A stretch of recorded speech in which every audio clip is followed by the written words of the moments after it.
अभी आपको class regularly करनी है। चलिए, hello good evening everyone.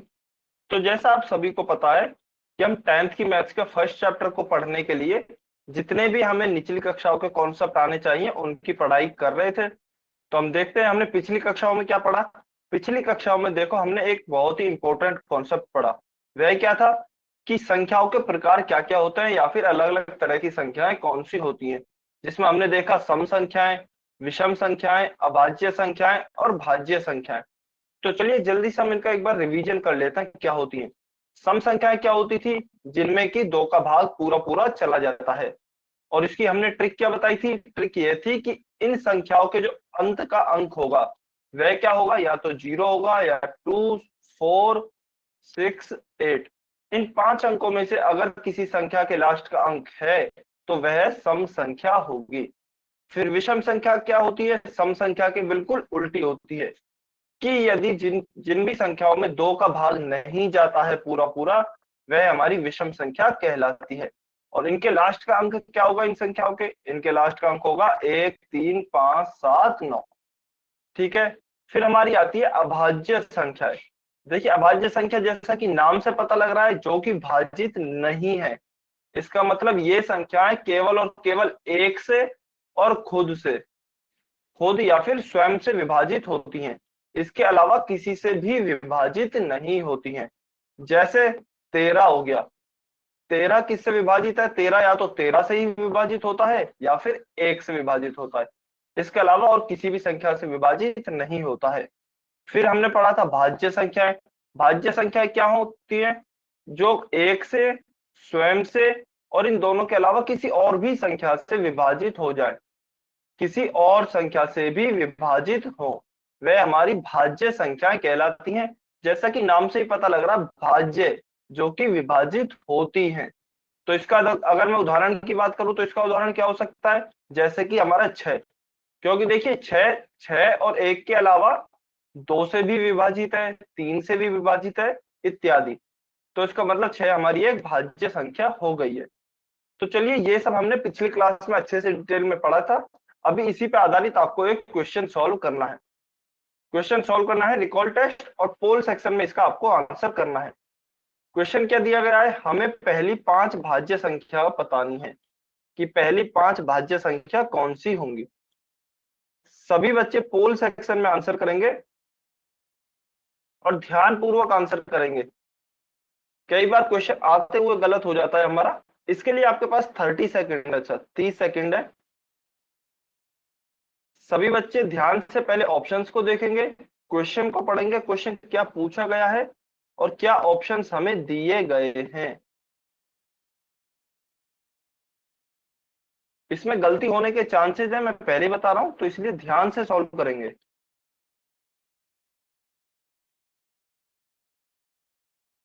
Answer सभी बच्चों को करना है। अच्छा वेरी गुड, काफी बच्चों के आंसर आ रहे हैं, बहुत बढ़िया। चलिए 15 सेकंड, 15 सेकंड और वेट करते हैं।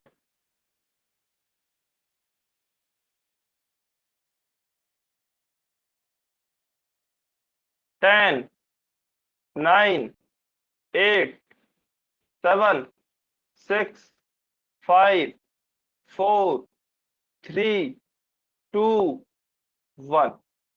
चलिए टाइम्स अप। चलिए अब इसे सॉल्व करते हैं। तो देखिए काफी अच्छा, काफी बच्चों ने आंसर किया है। आधे बच्चों का आंसर सही है और आधे बच्चों ने वही गलती करी है जिसके लिए ये क्वेश्चन दिया गया था। देखिए हमसे क्या पूछा है? पहली 5 भाज्य संख्या पूछी है। तो भाज्य संख्या क्या होती है? भाज्य संख्या वे संख्या होती है जिनमें एक और खुद के अलावा किसी और संख्या का भी भाग चला जाता है, वह हमारी भाज्य संख्या कहलाती है। तो देखिए हम जानते हैं जो एक होता है वो ना तो भाज्य होती है ना ही अभाज्य। तो हमने एक को छोड़ दिया, एक भाज्य नहीं है। दो को देखते हैं, दो भी हमने देखा था कि अभाज्य होती है, क्योंकि दो में केवल एक खुद का भाग जाता है दो का, और खाली एक का जाता है और किसी भी संख्या का भाग नहीं जाता है, तो दो भी नहीं होगी। फिर इसी प्रकार से तीन भी अभाज्य होती है, क्योंकि तीन में भी या तो एक का भाग जाएगा या फिर तीन का जाएगा और किसी भी संख्या का नहीं जाएगा। तो तीन भी भाज्य होगी, सॉरी तीन भी अभाज्य होगी ना कि भाज्य। मैं इधर लिख देता हूं भाज्य संख्याएं।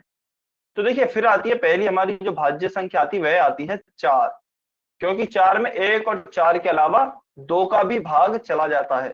तो पहली हमारी भाज्य संख्या क्या हो गई 4। उसके बाद देखिए 5 आता है, तो 5 में भी 1 और 5 के अलावा किसी और संख्या का भाग नहीं जाएगा, तो यह भी नहीं होगी भाज्य। फिर आती है हमारी 6, फिर हमारी क्या आती है 7। तो 7 में भी हमारी अभाज्य होती है, क्योंकि इसमें भी 1 और 7 के अलावा किसी भी संख्या का भाग नहीं जाता है। तो हमारी 7 भी क्या हो गई अभाज्य हो गई, यानी कि भाज्य नहीं है। फिर आती है हमारी 8। हाँ 8 हमारी भाज्य है, क्यों? क्योंकि इसमें 1 और 8 के अलावा 2 का भाग भी चला जाता है और 4 का भाग भी चला जाता है, तो इसलिए 8 भी हो गई। फिर आती है हमारी 9। तो देखिए 9 9 भी हमारी भाज्य संख्या होती है, क्यों? क्योंकि इसमें 1 और 9 के अलावा, यानी कि 1 और स्वयं के अलावा 3 का भी भाग पूरा पूरा चला जाता है, तो इसलिए 9 भी हमारी क्या हो गई भाज्य संख्या हो गई है। फिर आती है हमारी 10। तो 10 भी हम जानते हैं भाज्य संख्या होती है, क्योंकि इसमें भी 1 और 10 के अलावा 2 का भी भाग चला जाता है और 5 का भी भाग चला जाता है, तो इसलिए यह भी भाज्य संख्या होगी। तो हमारी पहली 5 भाज्य संख्या कौन सी निकल के आ गई है? ये वाली 4, 6, 8, 9 एंड 10। तो देखिए हमारा ऑप्शन डी सही उत्तर होगा, ऑप्शन डी हमारा सही उत्तर होगा। चलिए ये तो हो गया हमारा रिकॉल टेस्ट, जिसका ऑप्शन हो गया है ऑप्शन डी, यह सही उत्तर हो गया है। अभी हम आज का टॉपिक स्टार्ट करते हैं। आज का देखिए हमारा टॉपिक क्या है, प्राइम फैक्टराइजेशन, जिसे कि हिंदी में क्या कहते हैं, अभाज्य गुणनखंड। अच्छा इसके बारे में मैं थोड़ा सा पहले बता देता हूँ। देखिए हमने अभी अभाज्य संख्याओं के बारे में पढ़ा। अभाज्य संख्याएं कौन सी? वे संख्याएं जिनमें केवल और केवल खुद का और खाली एक का भाग जाए, इसके अलावा किसी भी संख्या का भाग नहीं जाए, वे अभाज्य संख्याएं होती हैं। और गुणनखंड का क्या मतलब है? देखिए खंड से देखिए कि हम किसी भी संख्या को छोटे छोटे टुकड़ों में बांटेंगे, किसी भी बड़ी संख्या को छोटी संख्याओं के टुकड़ों में बांटेंगे और उनके गुणा के रूप में लिखेंगे, उनके गुणा के रूप में लिखेंगे, उसे हम अभाज्य गुणनखंड यानी कि प्राइम फैक्टराइजेशन कहेंगे। उदाहरण के लिए मैं बताता हूं, मान लीजिए उदाहरण के लिए कोई मेरे पास संख्या है 6। 6 को मैं क्या लिख सकता हूं? 6 को मैं लिख सकता हूं 2 गुणा 3। तो देखिए क्या 2 भी एक अभाज्य संख्या है मेरी? बिल्कुल 2 भी एक अभाज्य संख्या है। क्या 3 भी एक अभाज्य संख्या है? हाँ 3 भी एक अभाज्य संख्या है। तो मैंने क्या किया, 6 को 2 अभाज्य संख्याओं के गुणा के रूप में लिख दिया है, यानी कि अभाज्य संख्याओं के गुणा के रूप में लिख दिया है। या फिर कहूं 6 को मैंने इस प्रकार से खंड कर दिया है, 6 के छोटे छोटे टुकड़े कर दिए हैं जो कि क्या है अभाज्य हैं, तो इन्हें हम क्या कहेंगे? इन्हें हम कहेंगे अभाज्य गुणनखंड। 6 के अभाज्य गुणनखंड अगर हमसे कोई पूछेगा तो हम क्या कहेंगे? 2 और 3 6 के अभाज्य गुणनखंड हैं। तो यह आपको ध्यान रखना है, परिभाषा से ही याद हो जाएगा, रटने की जरूरत नहीं है। पहले अभाज्य लिखा है, इसका मतलब कि क्या है कि हमारी संख्या अभाज्य होनी चाहिए, जो गुणनखंड आएंगे वो अभाज्य होंगे, और खंड मतलब छोटे छोटे टुकड़ों में। तो यदि किसी बड़ी संख्या को ऐसी छोटी संख्याओं के गुणा के रूप में लिखा जाता है जो कि अभाज्य है, तो वह हमारा प्राइम फैक्टराइजेशन यानी कि अभाज्य गुणनखंड कहलाता है। ठीक है, चलिए तो इसकी एक बार डेफिनेशन देख लेते हैं जल्दी से। डेफिनेशन वही है जो आपको बताई गई है। यदि एक संख्या को अभाज्य संख्या के गुणा के रूप में लिखा जाता है तो अभाज्य संख्याएं जो होती है वो दी गई संख्या का अभाज्य गुणनखंड कहलाता है। मतलब क्या है, चलिए एक उदाहरण की सहायता से समझते हैं। जैसे कि मानिए 36 है यहाँ पे, तो देखिए 36 को मैं क्या लिख सकता हूँ? मैं 2 गुणा 18 भी लिख सकता हूँ। 18 दूना 36 होता है। तो क्या यह मेरे अभाज्य गुणनखंड होंगे? नहीं, यह मेरे अभाज्य गुणनखंड नहीं होंगे। क्यों नहीं होंगे? क्योंकि देखिए 18 को मैं अभी और तोड़ सकता हूँ, और छोटे अभाज्य टुकड़ों में तोड़ सकता हूँ। 18 मेरी अभाज्य संख्या नहीं है, 18 तो मेरी भाज्य है। तो इसलिए मैं क्या करूंगा, मैं 18 को और तोड़ूंगा। और कैसे तोड़ूंगा? 18 को मैं लिख सकता हूँ 2 गुणा 9। तो देखिए 2 गुणा 9 लिखा, लेकिन 9 भी अभी मेरी अभाज्य संख्या नहीं है, तो मैं 9 को और तोड़ूंगा। 9 को क्या करूंगा? और तोड़ूंगा। तो 2 गुणा 2 गुणा 3 गुणा 3। तो अभी मैं देखता हूं, 2 गुणा 2 मेरा होता है 4, 4 गुणा 3 होता है मेरा 12, 12 गुणा 3 होता है मेरा 36। तो गुणा करने पे तो मुझे मेरी संख्या प्राप्त हो रही है 36। अब मैं चेक करता हूं क्या ये सभी अभाज्य संख्याएं हैं। तो देखिए 2 भी अभाज्य है और 3 भी अभाज्य संख्या होती है। तो अब मैं कह सकता हूं कि 36 जो है उसके जो अभाज्य गुणनखंड है वह 2 और 3 होंगे। अभाज्य गुणनखंड क्या होंगे? 2 और 3 होंगे। आपको 2 और 18 नहीं लिखना है, 2 और 18 अभाज्य गुणनखंड नहीं है। ठीक है, 36 के हमारे अभाज्य गुणनखंड क्या हो गए? 2 और 3। अच्छा देखिए, अब क्वेश्चन को दो तरीके से पूछा जा सकता है। क्वेश्चन को पहला तरीका क्या है, या तो आपसे ये पूछ ले कि 36 के अभाज्य गुणनखंड बताइए, तो आपको क्या लिखना है? 36 के अभाज्य गुणनखंड 2 और 3 है। लेकिन अगर आपसे पूछ ले कि 36 को अभाज्य गुणनखंडों के गुणनफल के रूप में लिखिए, तो आपको क्या लिखना है? 2 गुणा 2 गुणा 3 गुणा 3। क्योंकि हमें गुणनफल के रूप में लिखना है तो हम बीच में गुणा का चिन्ह लगाएंगे। और अगर हमसे खाली अभाज्य गुणनखंड पूछे जाते हैं तो हम सिंपली कॉमा लगाएंगे, 2, 3। ठीक है, चलिए सभी बच्चे भी कमेंट करके बताएंगे क्या आपको अभाज्य गुणनखंड समझ में आए या नहीं आए। जल्दी से सभी बच्चे वाई और एन लिख के बताएंगे। अगर किसी भी बच्चे को समझ में नहीं आए तो एन लिखेंगे, अगर समझ में आ गए तो वाई लिखेंगे। वेरी गुड, बहुत बढ़िया, वेरी गुड। तो चलिए अभी हम एक उदाहरण करते हैं। उदाहरण में क्या दिया गया है कि 60 के अभाज्य गुणनखंड ज्ञात कीजिए। तो देखिए, अभाज्य गुणनखंड को किस प्रकार से ज्ञात किया जाता है मैं वह बताता हूँ। सबसे पहले हम इस प्रकार से एक टेबल टाइप का बना लेते हैं कि 60 में मैं सबसे पहले छोटी से छोटी संख्या का आप भाग देना शुरू कीजिए। सबसे छोटी संख्या क्या है मेरी? 2 होती है। तो मैं देखता हूं क्या मैं 2 का भाग दे सकता हूं 60 में? बिल्कुल, 2 का भाग मैं 60 में दे सकता हूं। तो मेरा कितना आएगा? मेरा 30 आएगा। तो मैंने यहाँ पे 30 लिखा। अभी मैं देखता हूं कि क्या मैं 30 में फिर से भाग दे सकता हूं? हाँ, मैं फिर से भाग दे सकता हूँ। छोटी से छोटी संख्या क्या है? 2 होगी, 2 का भाग चला जाएगा 30 में। तो फिर से मैं 2 का भाग देता हूँ 30 में। तो यह आ गया मेरा 15। अब मैं देखता हूं कि 15 में कौन सी सबसे छोटी संख्या का भाग दे सकता हूं। क्या 2 का भाग जा सकता है क्या? क्या 15 में 2 का भाग मैं दे सकता हूं? जल्दी से कमेंट करके बताइए आप, वाई और एन लिख के। क्या 15 में 2 का भाग दे सकता हूं? वेरी गुड, बहुत बढ़िया। चलिए तो अभी ये बताइए कौन सी सबसे छोटी संख्या होगी जिसमें कि मैं 15 का भाग पूरा पूरा दे सकता हूं। वेरी गुड, बहुत बढ़िया। तो देखिए हमारी कौन सी संख्या होगी ऐसी? हमारी संख्या होगी 3। 3 का भाग 15 में पूरा पूरा चला जाएगा। तो 3 5 हो गया 15। फिर देखिए अभी यहाँ पे क्या बचा? 5 बचा। तो मैं जानता हूं 5 में किसका भाग जाएगा? ना 2 का जाएगा, ना 3 का जाएगा, ना ही 4 का जाएगा। तो मैं 5 का भाग देता हूँ। तो 5 एकम 5, तो यहाँ पे बचा 1। अच्छा, अब हमें भाग देना है। काफी बच्चों का ये क्वेश्चन होगा, जब तक हमारा जो भागफल है वह 1 नहीं आ जाता है। जब 1 आ जाता है तो मैं रुक जाऊंगा। अभी देखिए मेरे पास क्या है? 2 आया, 2 आया, 3 आया, 5 आया। तो मैं 60 को क्या लिख सकता हूँ? 60 को देखिए मैं क्या लिख सकता हूँ? 2 गुणा 2 गुणा 3 गुणा 5। अच्छा, आप एक बार दोबारा से चेक भी कर सकते हैं इनको गुणा करके। 2 दूनी 4, 4 तिया 12 और 12 पंजे 60। तो इसका मतलब मेरा उत्तर सही है। 12 पंजे 60, इसका मतलब मेरा उत्तर सही है। और आपके पास जो भी गुणनखंड आए हैं वो एक बार आप चेक कर लीजिए क्या भाज्य है या अभाज्य है। देखिए यहाँ पे 2 अभाज्य है, 3 भी अभाज्य है और 5 भी अभाज्य है। इसका मतलब मेरा उत्तर बिल्कुल सही है। दो चीजें चेक करनी है, एक तो गुणा करने पे हमारी वही संख्या आ जाए, वो आ भी रही है 60। और दूसरी हमारी क्या चेक करना है कि वो गुणनखंड अभाज्य हो। और हमें यहाँ पे सभी संख्याएं ये अभाज्य ही हैं। तो इसका मतलब मैं 60 के अभाज्य गुणनखंड क्या होंगे? 2, 3, 5। ये हमारे 60 के अभाज्य गुणनखंड होंगे। ठीक है, तो चलिए ये हमारी देखिए स्टेप में आपको यही बताया गया है कि सबसे पहले किसी संख्या को सबसे छोटे अभाज्य गुणनखंड से भाग देंगे जब तक कि भागफल 1 ना हो जाए। तो यहाँ पे आपको भाग करके दिखाया गया है जब तक कि हमारा भागफल 1 नहीं हो गया है। उसके बाद ये सारी संख्याओं को आपस में गुणा कर दिया जाता है। तो वह हमारे अभाज्य गुणनखंड कहलाते हैं, यानी कि इंग्लिश में प्राइम फैक्टराइजेशन कहलाते हैं। अच्छा, इनको क्या बोलते हैं? अभाज्य गुणनखंड को इनको बोलते हैं हम प्राइम फैक्टर्स।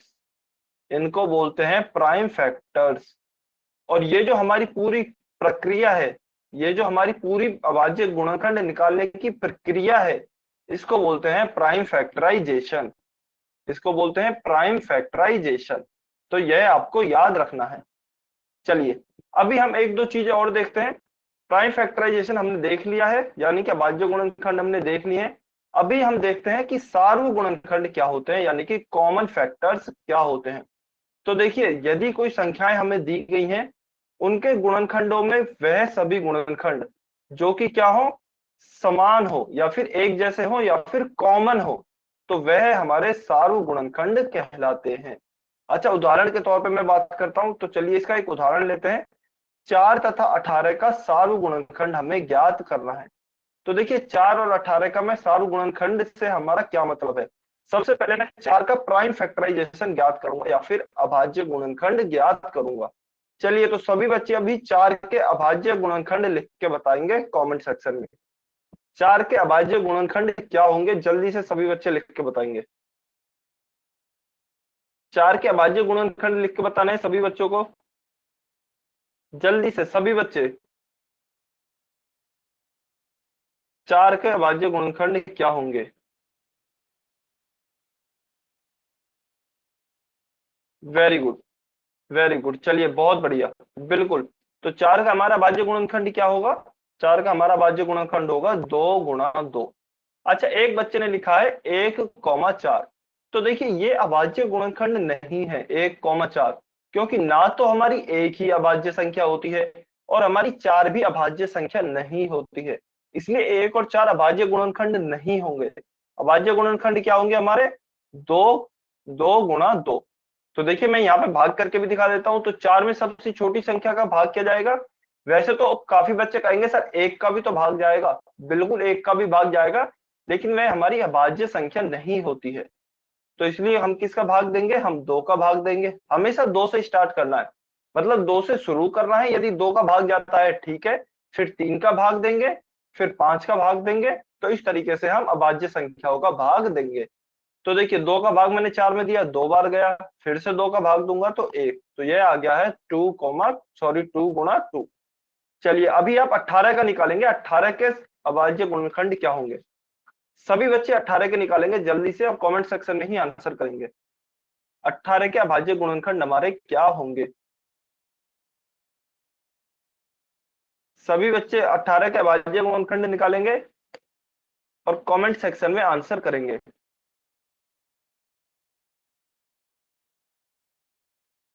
अच्छा, ध्यान से निकालने हैं। एक बार आप उनको गुणा करके भी देख सकते हो। आप जो भी उत्तर लिख रहे हो उनको गुणा करके भी देखिए, क्या 18 ही प्राप्त होता है। भाग विधि से आप सॉल्व कर सकते हो, जो मैंने अभी 4 का करके बताया उसी प्रकार से आप 18 का करके देखिए। थोड़ी देर वेट कर लेते हैं, लेकिन सभी बच्चे ट्राई कीजिए। ट्राई सभी बच्चों को करना है।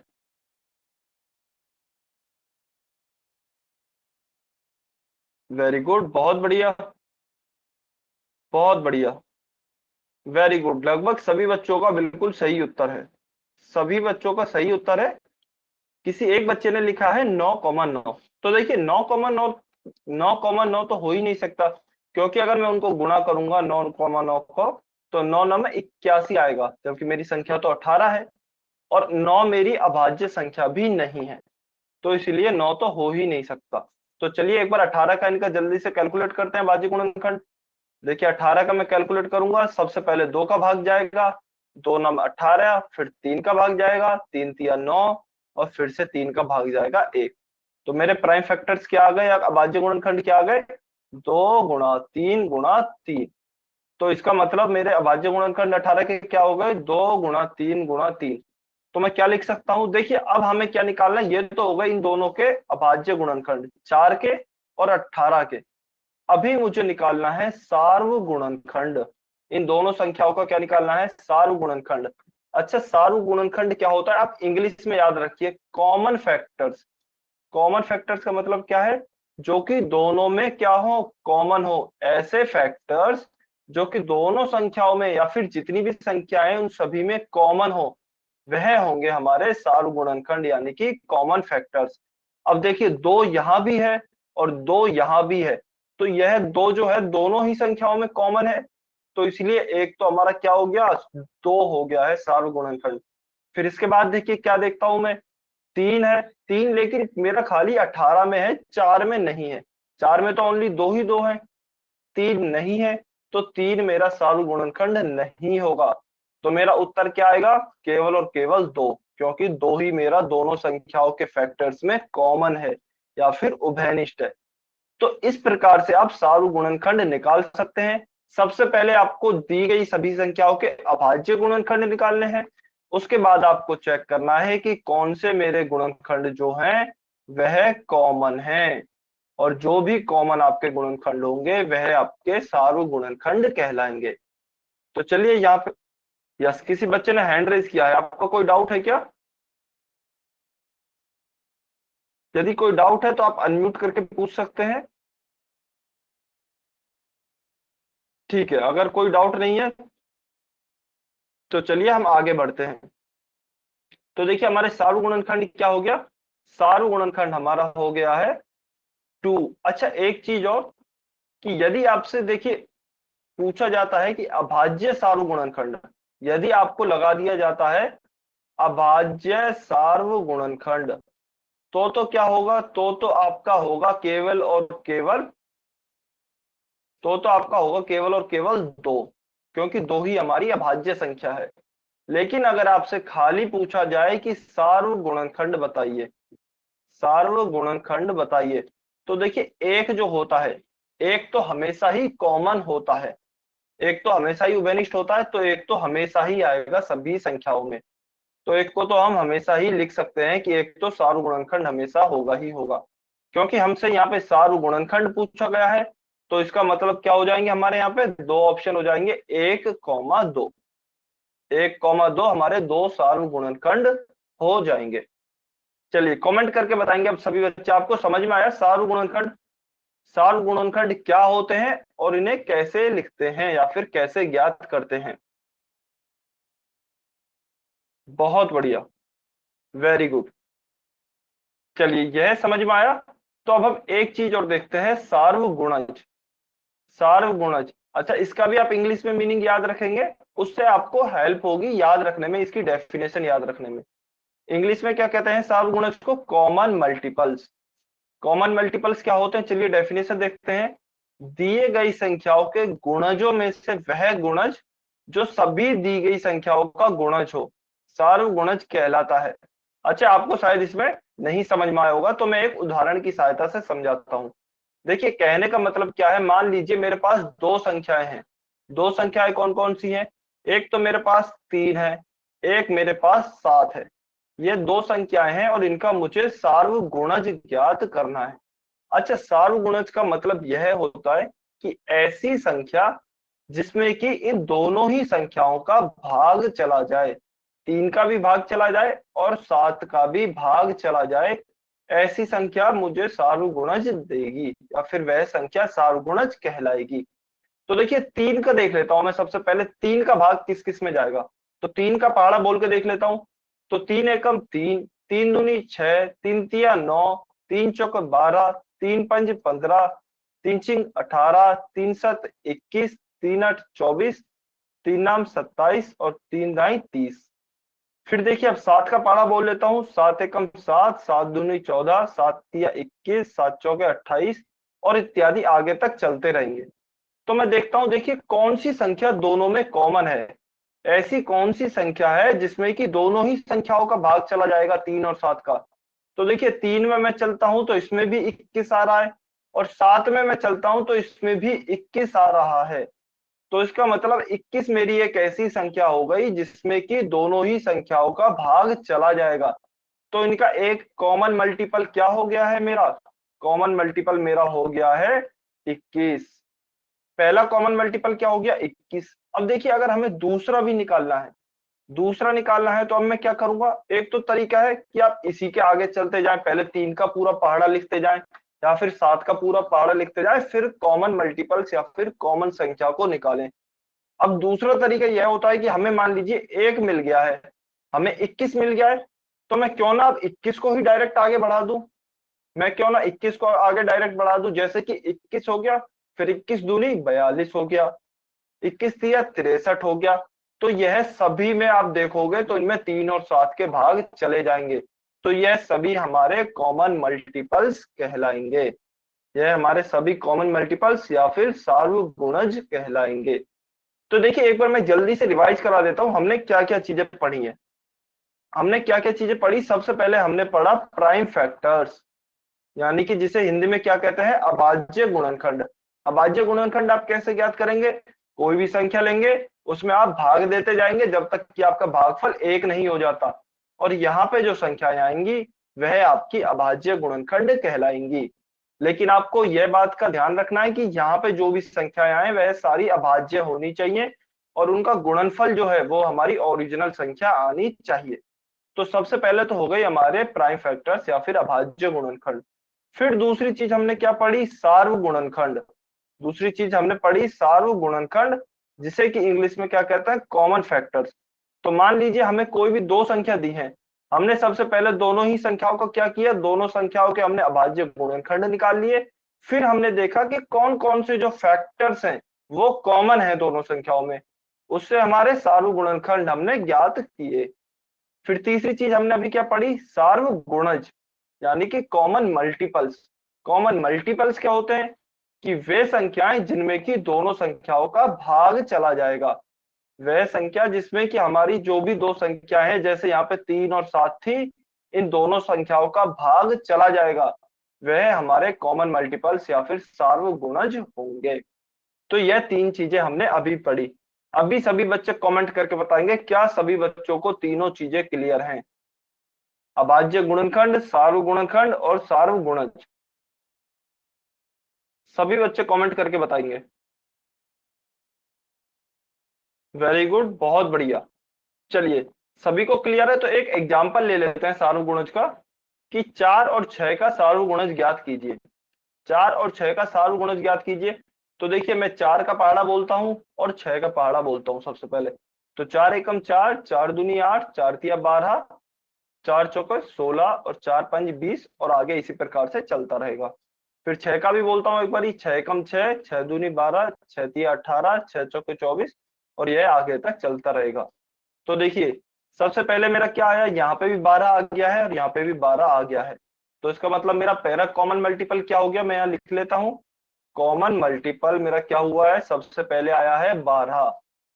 तो इसके बाद देखिए मैं अब पहाड़ों की सहायता से ज्ञात नहीं करूंगा, मुझे पहला कॉमन मल्टीपल या फिर पहला सार्वगुणज मिल गया है, अब मैं इसी से ही काम चला लूंगा। तो मेरा क्या होगा अगला, 12 एकम 12, 12 दूना 24, 12 तिया 36 इत्यादि। ये सभी ही मेरे क्या होंगे, कॉमन मल्टीपल्स यानी कि सार्वगुणज होंगे। सार्वगुणज होंगे। अच्छा, अभी आपको लगेगा कि सर हम ये सब पढ़ क्यों रहे हैं, इनका यूज क्या है। तो इनका यूज हम अभी पढ़ेंगे। एलसीएम आपने सुना भी होगा, लेसे और मैसे निकालने में, जिनको हम क्या बोलते हैं, इंग्लिश में बोलते हैं एलसीएम, और मैसे को बोलते हैं एचसीएफ। तो इनका यूज हम इनको निकालने में अभी ज्ञात करेंगे। ठीक है, तो चलिए ये तो हो गया है हमारा उदाहरण। अभी हम इन पर आधारित कुछ क्वेश्चंस करते हैं। तो क्वेश्चन नंबर 49 आपको दिख रहा होगा, सभी बच्चे सॉल्व करेंगे और पोल सेक्शन में आंसर करेंगे। क्वेश्चन नंबर 49 का सभी बच्चों को सॉल्व करना है। काफी आसान क्वेश्चन है, बहुत ही ज्यादा आसान क्वेश्चन है। सभी बच्चे सॉल्व करेंगे, 30 सेकेंड है इसके लिए आपके पास। 30 सेकेंड है और सभी बच्चों को सॉल्व करना है, और सही सॉल्व करना है बिल्कुल, क्योंकि ये क्वेश्चन हम ऑलरेडी कर चुके हैं। सभी बच्चे सॉल्व करेंगे।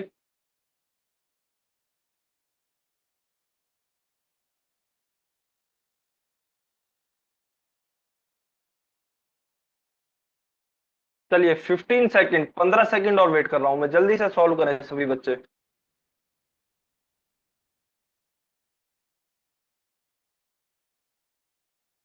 सभी बच्चे जल्दी से सॉल्व करें। 10 सेकेंड। देखिए इसमें भी गलती होने के चांस है, इसलिए ध्यान से आपको सॉल्व करना है, गलती होने के चांस है इसमें।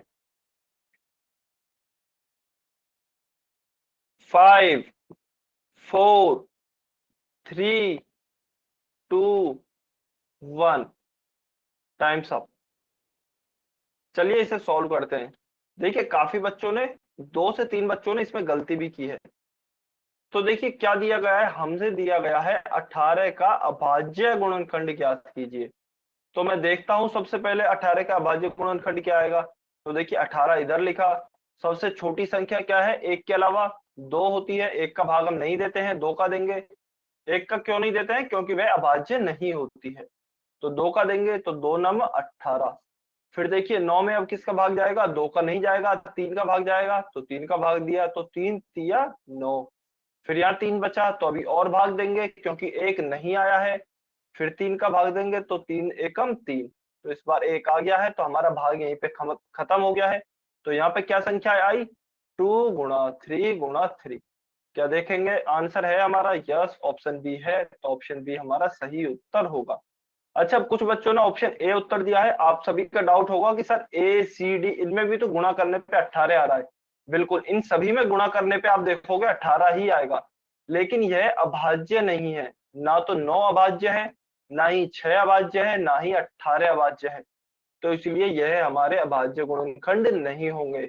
अभाज्य गुणनखंड क्या होंगे, केवल 2, 3, या फिर गुणनफल के रूप में लिखूं तो 2 गुणा 3 गुणा 3। तो यह आपको ध्यान रखना है। चलिए, इसका उत्तर तो हो गया है ऑप्शन बी। अभी आपको यह क्वेश्चन सॉल्व करना है, क्वेश्चन नंबर 50। क्वेश्चन नंबर 50 सभी बच्चे सॉल्व करेंगे और पोल सेक्शन में आंसर करेंगे। ध्यान से सॉल्व करना है और सभी बच्चों को सॉल्व करना है। क्वेश्चन नंबर 50 क्या दिया गया है, क्वेश्चन 50 में 70 के अभाज्य गुणनखंड ज्ञात करने हैं। We have to find the prime factors of 70।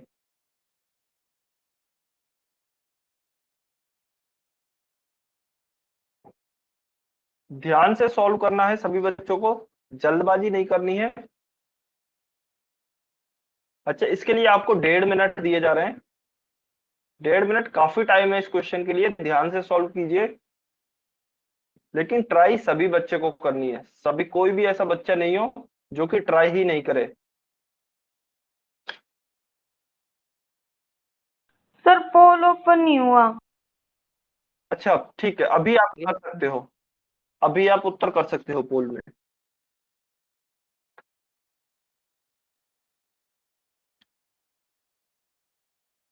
अभी आप सभी पोल में उत्तर कर सकते हो। We have to find the prime factors of 70। Very good, बहुत बढ़िया, काफी बच्चों का आंसर आ रहा है, बहुत बढ़िया। अच्छी बात यह है, अभी तक सभी बच्चों के सही आंसर है बिल्कुल।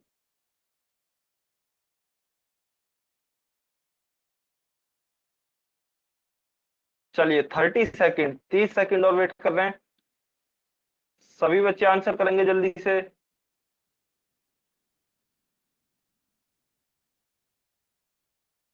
वेरी गुड, बहुत बढ़िया।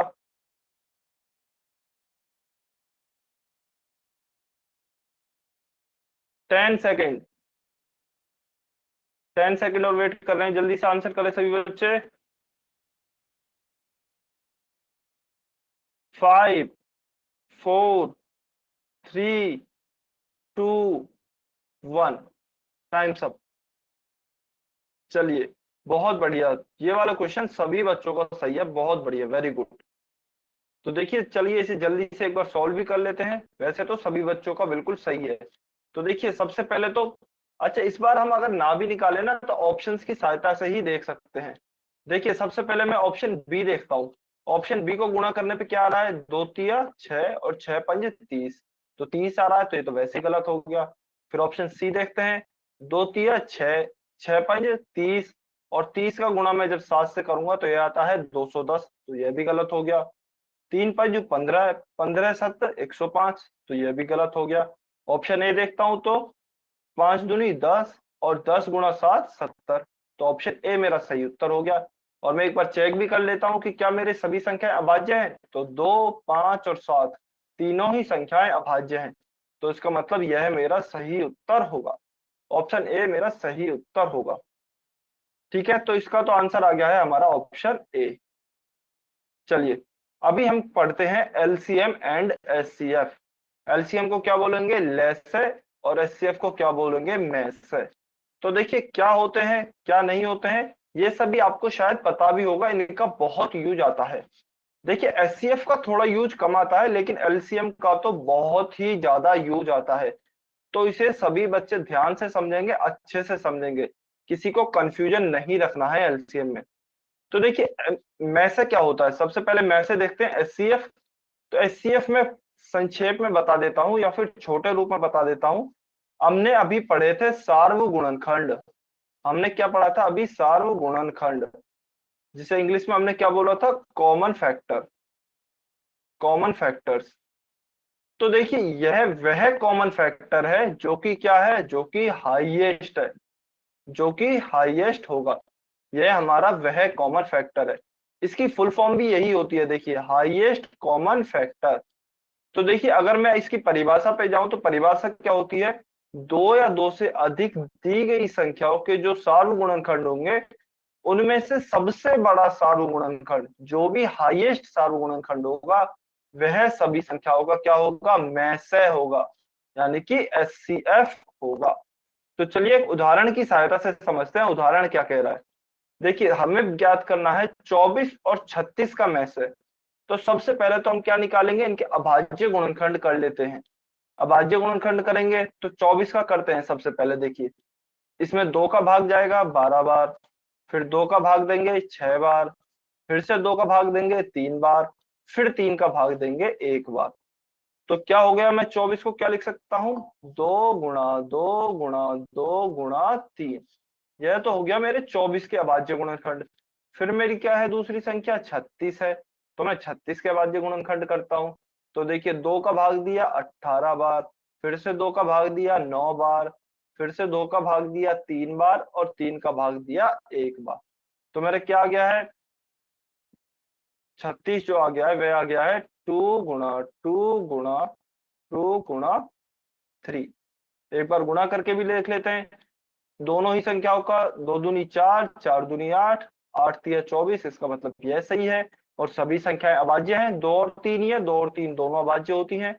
एक बार नीचे वाली का भी गुणा करके देख लेते हैं। 2 दूनी 4, 4 दूनी 8, 8 तिया 24। अच्छा यहाँ कुछ गलती हुई है तो एक बार ही देख लेते हैं।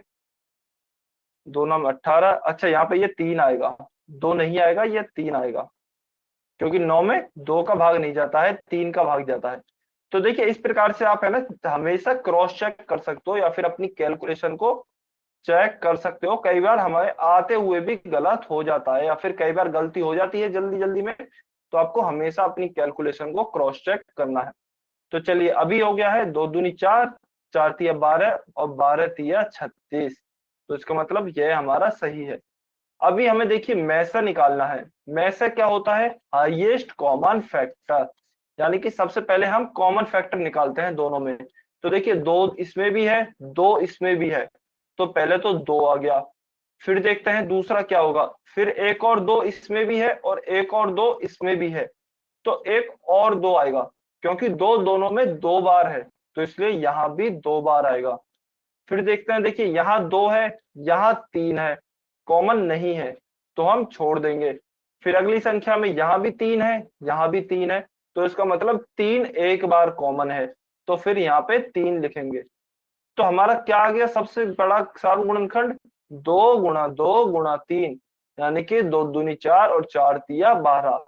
तो हमारा सबसे बड़ा कॉमन फैक्टर या फिर एचसीएफ अगर मैं कहूं तो वह क्या होगा, एचसीएफ होगा मेरा 12, यानी कि 12 मेरा सही उत्तर होगा। तो देखिए आपको क्या करना है, एचसीएफ और एलसीएम की प्रक्रिया लगभग लगभग सेम होती है। अच्छा एचसीएफ और एलसीएम की प्रक्रिया सेम होती है। दोनों में ही सबसे पहले आप दोनों या जो भी संख्याएं आपको दी गई है उनके आप अभाज्य गुणनखंड निकालेंगे। हमने यहाँ पे देखिए दोनों के ही अभाज्य गुणनखंड निकाले, 24 के और 36 के। फिर हमने क्या किया, एचसीएफ में हम हमेशा कॉमन फैक्टर्स को लेते हैं। यह आपको याद रखना है, कॉमन फैक्टर्स, एचसीएफ में कॉमन फैक्टर्स को लेंगे। तो कॉमन यहाँ पे देखिए, एक तो यह 2 हो गया है, एक यह 2 हो गया है, और एक यह 3 हो गया है। तो हमने इनको कॉमन ले लिया, 2 गुणा 2 गुणा 3। हमारा उत्तर क्या आ गया है, हमारा उत्तर आ गया है 12। 12 हमारा सही उत्तर होगा। चलिए सभी बच्चे कमेंट करके बताएंगे क्या आपको एचसीएफ निकालना समझ में आया। सभी बच्चे कमेंट अभी कर सकते हैं, क्या आपको एचसीएफ निकालना समझ में आया। वाई और एन लिख के बताएंगे सभी बच्चे। बहुत ही आसान है। सबसे पहले अभाज्य गुणनखंड निकालेंगे, फिर जो भी कॉमन होगा उसको निकाल लेंगे। बहुत बढ़िया, वेरी गुड वेरी गुड, बहुत बढ़िया। चलिए यह समझ आया तो आगे चलते हैं। इसको आप स्क्रीनशॉट ले सकते हैं कि यहाँ पे पूरा लिखा हुआ है कि हमने कैसे कैसे ज्ञात किया है। अच्छा ये गलत है, यहाँ पे 3 और 3 भी आएगा। 3 और 3 भी आएगा तो 2 गुणा 2 गुणा 3 आएगा। इसका उत्तर हमारा क्या होगा? इसका उत्तर हमारा 12 होगा, ना कि 4। तो यह हमारा 12 उत्तर होगा इसका। चलिए, तो अभी मैं उदाहरण 2 देने जा रहा हूं, वो आप सभी को ही सॉल्व करना है। उदाहरण 2 आपको अभाज्य गुणनखंड लिख के दिए गए हैं। आपको जल्दी से मैं से बताना है इन तीनों ही संख्याओं का। तीनों संख्याओं का मैं से बताना है और कमेंट सेक्शन में लिखना है। 12, 16 और 28, इनका तीनों का मैं से यानी कि HCF क्या होगा? सभी बच्चे सॉल्व करेंगे और कमेंट सेक्शन में आंसर करेंगे। आधा क्वेश्चन आपको सॉल्व करके दिखाया भी गया है। वेरी गुड, बहुत बढ़िया। सभी बच्चे कमेंट करेंगे, सभी बच्चे कमेंट करेंगे। अभी तो कुछ बचा ही नहीं है इस क्वेश्चन में। मेनली जो हमारा टाइम जाता है वो अभाज्य गुणनखंड निकालने में जाता है। अभाज्य गुणनखंड हमें लिख के दिए गए हैं, तो हम HCF देख के ही बता सकते हैं इस क्वेश्चन में तो। वेरी गुड, बहुत बढ़िया। चलिए बहुत बढ़िया, बिल्कुल आप सभी का सही उत्तर है। तो इन तीनों में देखिए, इस बार हमें 3 संख्या दी गई है, तो हम तीनों संख्याओं में देखेंगे तीनों संख्याओं में क्या कॉमन है। एक तो हमारा यह 2 2 2 कॉमन आ गया है, दूसरा हमारा यह 2 2 2 कॉमन आ गया है। इसके अलावा कुछ भी कॉमन नहीं आ रहा है तीनों संख्याओं में। तो इसका मतलब 2 गुणा 2, यहाँ पे 4 हमारा HCF होगा। 4 विल बी आर HCF। बिल्कुल सभी बच्चों का बिल्कुल सही उत्तर था। चलिए अभी आपको क्वेश्चन सॉल्व करना है। बहुत ही आसान क्वेश्चन है। 8 और 12 का मैं से ज्ञात करना है। 8 और 12 का मैं से ज्ञात करना है। पोल सेक्शन में आंसर करना है सभी बच्चों को। क्वेश्चन नंबर 51 सभी बच्चे सॉल्व करेंगे। बहुत ही ज्यादा आसान क्वेश्चन है, इससे ज्यादा टफ क्वेश्चन हम कर चुके हैं अभी उदाहरण में। चलिए जल्दी से सॉल्व करेंगे। 45 सेकेंड है इसके लिए आपके पास। 45 सेकेंड है, जल्दी से सॉल्व करेंगे।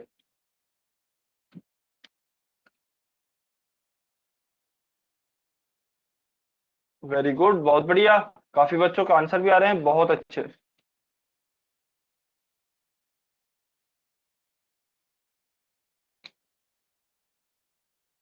Very good.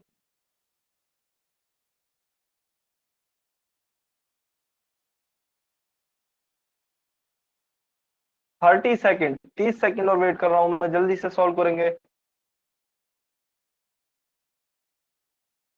30 सेकेंड।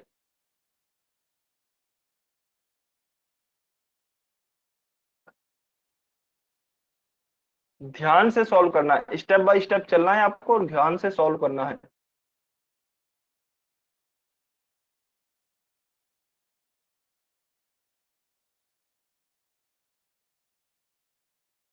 चलिए 20 सेकेंड। 20 सेकेंड, जल्दी से सॉल्व करें सभी बच्चे। अभी भी 3 से 4 बच्चे हैं जिन्होंने आंसर नहीं किया है। 3 से 4 बच्चे हैं जिन्होंने आंसर नहीं किया है, जल्दी से आंसर करें। पहले अभाज्य गुणनखंड निकालेंगे, फिर कॉमन फैक्टर फाइंड आउट करेंगे। पहले अभाज्य गुणनखंड निकाले, फिर कॉमन फैक्टर्स को ढूंढेंगे या फिर सार्वगुणनखंड ढूंढेंगे। चलिए 10 सेकेंड।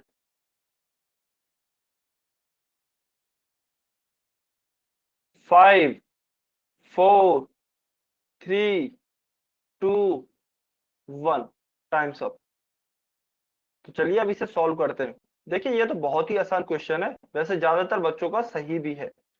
हमसे क्या पूछा गया है? 8 और 12 का मैं से ज्ञात कीजिए। तो देखिए 8 का सबसे पहले मैं अभाज्य गुणनखंड निकाल लेता हूँ। 8 के अभाज्य गुणनखंड क्या होंगे? 2, ये 4 है, तो 2 चौके 8, फिर से 2 दूनी 4 और फिर से 2 एकम 2। तो 8 क्या आ गया है हमारा? 2 गुणा 2 गुणा 2। फिर 12 का मैं निकालता हूँ, तो देखिए 12 का क्या आएगा? 2 6 12, 2 तिया 6 और 3 एकम 3। तो 12 का क्या आ गया है? 2 गुणा 2 गुणा 3। फिर अब मैं कॉमन फैक्टर निकालूंगा। कॉमन फैक्टर क्या आएंगे? इसमें ये 2 आ गया है, इसमें यह 2 आ गया है, इसमें 2 है, इसमें 3 है, तो यह नहीं आएगा। तो हमारे क्या हो जाएंगे कॉमन फैक्टर? कॉमन फैक्टर को मैं CF लिख रहा हूँ। 2, एक 2 तो यहां से आया, गुणा एक 2 यहां से आएगा, तो 2 इंटू 2 4 हमारा सही उत्तर होगा। तो ऑप्शन ए हमारा सही उत्तर होगा। बिल्कुल, वेरी गुड, सभी बच्चों का सही उत्तर था। अभी आपको निकालना है क्वेश्चन नंबर 52। यह अच्छा क्वेश्चन है, इसको आप आराम से कीजिए, इसके लिए आपके पास 2 मिनट है। इससे सभी बच्चे ध्यान से सॉल्व करेंगे। थोड़ा बड़ा क्वेश्चन हो सकता है, इसलिए आपको ध्यान से सॉल्व करना है।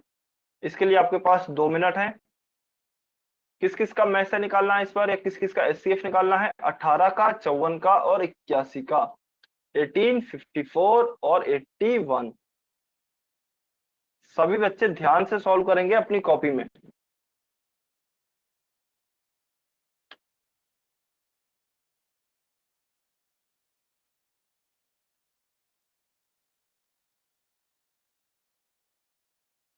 सॉल्व सभी बच्चों को करना है, कोई भी बच्चा ऐसा नहीं हो जो कि सॉल्व नहीं करे क्वेश्चन।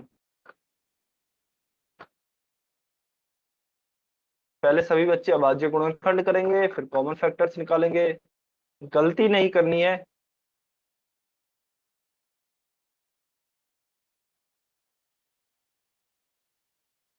वेरी गुड, बहुत बढ़िया, बच्चों के आंसर भी आ रहे हैं, बहुत बढ़िया।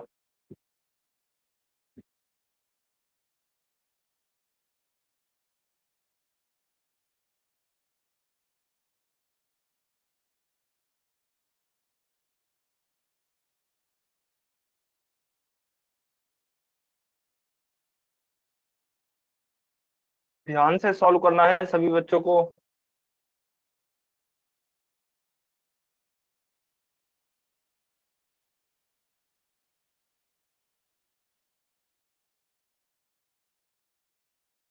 चलिए 1 मिनट, 1 मिनट और वेट कर रहा हूं मैं, जल्दी से सॉल्व करें सभी बच्चे।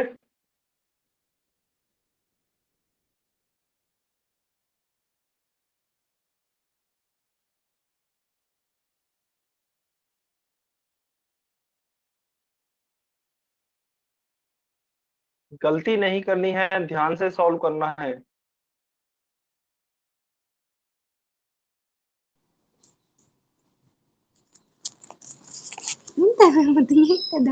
बच्चे ने unmute किया है, अपने आप को म्यूट पे रखेंगे। पूज्य राजेश्वरी की आईडी से जो भी स्टूडेंट है अपने आप को म्यूट पे रखें।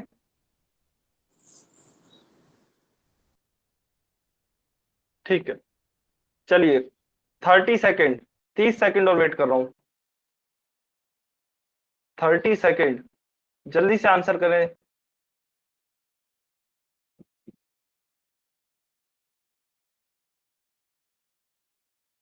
सभी बच्चे आंसर करें जल्दी से। 10 सेकेंड, 5, 4, 3, 2, 1। चलिए टाइम सब, जल्दी से इसे सॉल्व करते हैं। चलिए, तो हमसे सबसे पहले क्या दिया गया है? 18 दिया गया है, तो सबसे पहले 18 के अभाज्य गुणनखंड निकाल लेते हैं। इधर इसे मैं साइड में लिख रहा हूँ थोड़ा। 18 के अभाज्य गुणनखंड निकालेंगे, 2 नम 18, फिर 3 तिया 9, 3 है कम 3। तो 18 को क्या लिख सकता हूँ? 2 गुणा 3 गुणा 3। फिर 54 के निकालेंगे अब। 54 को भी 2 से भाग करूंगा सबसे पहले, 27। फिर इसमें 3 का भाग जाएगा, 3 नाम 27, फिर से 3 का भाग जाएगा, 3 तिया 9, और फिर से 3 का भाग जाएगा एक बार। तो देखिए 54 को क्या लिख सकते हैं? 2 इंटू 3 इंटू 3 इंटू 3। फिर अभी तीसरी संख्या क्या दी गई है? 81। तो चलिए 81 का मैं देखिए यहाँ लिख रहा हूँ नीचे। 81 में क्या करेंगे? सबसे पहले 2 का भाग तो नहीं जाएगा इसमें, क्योंकि सम संख्या नहीं है। तो 3 का भाग देंगे, तो देखिए इसका 27 बार जाएगा। फिर यहाँ पे 3 का भाग देंगे तो यह 9 बार जाएगा। फिर से 3 का भाग देंगे तो 3 बार जाएगा, फिर से 3 का भाग देंगे तो 1 बार जाएगा। तो देखिए 81 को क्या लिख सकते हैं? 3 गुणा 3 गुणा 3 गुणा 3। अच्छा, ये बी नहीं है, यह 3 है। इसको मैं दोबारा से लिख देता हूँ। तो यह हमारे पास अभाज्य गुणनखंड आ गए तीनों ही संख्याओं के। अभी हम कॉमन फैक्टर्स निकालते हैं। तो देखिए ये दो, ये दो, ये तीन, इसका मतलब यह तो नहीं होगा। यह आ जाएगा हमारा तीन तीन तीन, यह तीनों में ही है, फिर से यह तीन तीन तीन आ जाएगा। तो देखिए अब यहाँ पे तीन है, यहाँ पे तीन है, यहाँ पे कोई संख्या नहीं है, तो इसका मतलब यह भी नहीं आएगा। तो इसका मतलब हमारा क्या हो गए कॉमन फैक्टर्स, पहला तीन आएगा यहाँ से, तीन गुणा एक तीन आएगा यहाँ से तीन, तो तीन तिया नौ, यह हमारा हो गया है HCF।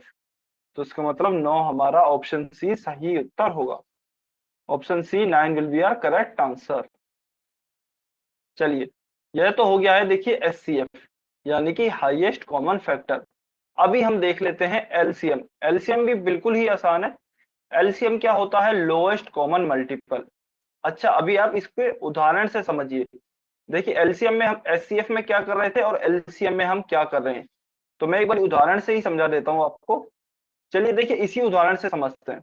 एक बार आप इसका स्क्रीनशॉट ले लीजिए, फिर इसमें मुझे कुछ इरेज करना है या फिर कुछ मैं मिटाऊंगा, तो इसका स्क्रीनशॉट जो बच्चे लेना चाहें वो ले सकते हैं। चलिए 5 तक काउंट कर रहा हूं मैं, 5 4 3 2 1। चलिए, तो अभी देखिए एचसीएफ तो हमने निकाल लिया, एचसीएफ इसका 9 आया। अभी एलसीएम कैसे निकालते हैं हम वो देख लेते हैं। तो देखिए एचसीएफ में तो हम क्या करते हैं, एचसीएफ में हम देखते हैं कौन कौन सी चीजें कॉमन है। इसमें ये तीन कॉमन आया और यह तीन कॉमन आया, तो यह तो हमने लिख दिया एचसीएफ। एलसीएम में हम क्या करेंगे, एलसीएम में देखिए यह तीन है और यह तीन है, तो ये तो कॉमन जो है वो तो आएंगे ही आएंगे, तीन गुणा तीन यह तो आएगा ही आएगा। इसके अलावा और कौन कौन सी संख्याएं हैं, इसके अलावा और कौन कौन सी संख्याएं हैं, एक तो टू है तो हमारा टू भी आ जाएगा, और थ्री है तो हमारा थ्री भी आ जाएगा। अच्छा, कितनी कितनी बार आ रहे हैं वो भी लिखना है। जैसे टू दो बार आ रहा है तो यह टू हमारा दो बार लिखा हमने, टू कितनी बार लिखा है, दो बार लिखा है। और तीन कितनी बार आ रहा है, तीन बार आ रहा है, तो तीन को भी हम तीन बार ही लिखेंगे। तो यह थ्री हो गया है, और एक थ्री यह है और एक थ्री यह है। तो यह जो आएगा, इसका मतलब यह जो एचसीएफ निकालने के बाद जो और भी कुछ बचा कुचा है उसका गुणनखंड हमारा क्या होगा, एलसीएम होगा। चलिए यह थोड़ी सी बड़ी संख्या है, एक छोटी सी संख्याओं के द्वारा समझते हैं। एक छोटी संख्या के द्वारा समझते हैं कि एलसीएम क्या होगा। मान लीजिए मुझे 4 और 8 का ही एलसीएम निकालना है, 4 और 8 का ही एलसीएम निकालना है, तो मैं क्या करूंगा, सबसे पहले 4 के बाद जो गुणनखंड लिखूंगा, दो दूनी 4 और यह आ गया मेरा 1, तो 4 हो गया मेरा 2 गुणा 2। और इसी प्रकार से मैं 8 को भी क्या लिख सकता हूँ, 8 को भी मैं लिख सकता हूँ 2 गुणा 2 गुणा 2, यह मेरा 8 हो गया। सबसे पहले देखेंगे कॉमन क्या है, तो कॉमन एक तो यह हो गया है और एक यह हो गया है। तो देखिए यह तो हो गया एचसीएफ, 2 गुणा 2। अब हमें क्या निकालना है, एलसीएम। तो मैंने कॉमन वालों को तो ऐसे के ऐसे ही लिख दिया 2 गुणा 2, और जो बचा कुचा है, बचा कुचा क्या है, यहाँ पे 2 बचा है, तो इसको भी मैंने इनके साथ ही लिख दिया है, इनको भी इनके साथ ही लिख दिया है। तो 2 गुणा 2 4 और 4 दूनी 2 8, तो इसका मेरा एलसीएम 8 आ जाएगा। ये आपको ध्यान रखना है। आप सबसे पहले एचसीएफ निकाल लीजिए या फिर कॉमन फैक्टर्स निकाल लीजिए, उसके अलावा जो भी और बची हुई संख्याएं हैं, अगर मान लीजिए यहाँ पे तीन और होता, 2 गुणा 3 होता और नीचे होता 2 गुणा 2 गुणा 2, तो देखिए इन दोनों के तो फिर से कॉमन फैक्टर्स बन जाते हैं, 2 आ जाता 2 गुणा 2। तो मैं यहाँ पे 2 को इसको भी और लिखता और इसको भी लिखता, तो मेरा क्या आ जाता, 2 गुणा 2 गुणा 2 गुणा 3। ये दो और ये थ्री कौन से हैं, मैं कलर चेंज कर लेता हूं एक बारी, ये दो और ये तीन कौन से हैं, ये वाला दो और ये वाला तीन है, और ये तो हमारे कॉमन वाले ही हैं। ठीक है, तो चलिए एक एग्जांपल की सहायता से समझते हैं ये क्या होगा। 24 और 90 का हमें एलसीएम निकालना है। तो देखिए सबसे पहले 24 का हम क्या निकालते हैं, अभाज्य गुणनखंड निकालते हैं। 12 दूनी 24, 2 छिकी 12, 2 तिया 6 और 3 एकम 3, यह तो हो गया हमारा 24 का अभाज्य गुणनखंड, 2 गुणा 2 गुणा 2 गुणा 3।